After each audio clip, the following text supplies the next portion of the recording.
Eto tol. May itlog pa, may taba pa, may patatas pa to. Takin na natin to. Pero bago pala yung mga tol, may share pala akong product sa inyo. Kung hindi kayo nakakapaggulay o prutas araw-araw, pwede nyo gamitin to. Nabuksan ko na to tol eh. Eto tol. Itong wild vegetable enzyme nila. Ito tol, tinitake siya 1 to 2 packet daily. Yung walang laman dyan tol.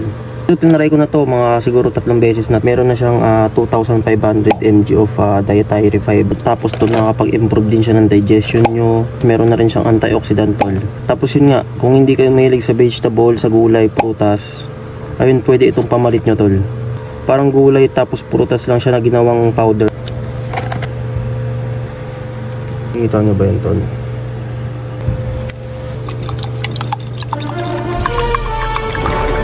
Solid cheers.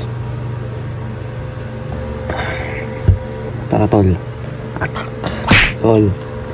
First bite para sa inyo by Mix Madrigal tol. Ako naman tol ha. Tapos ka na. Huwag abuso tol.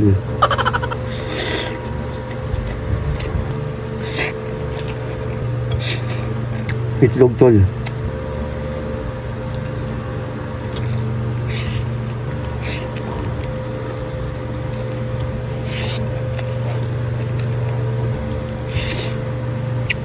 Yung mantika tol.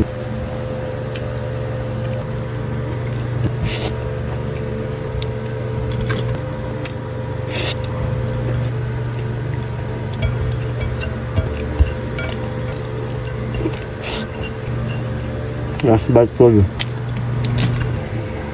Try nyo to tol. Masarap. Okay na yun tol. Solid.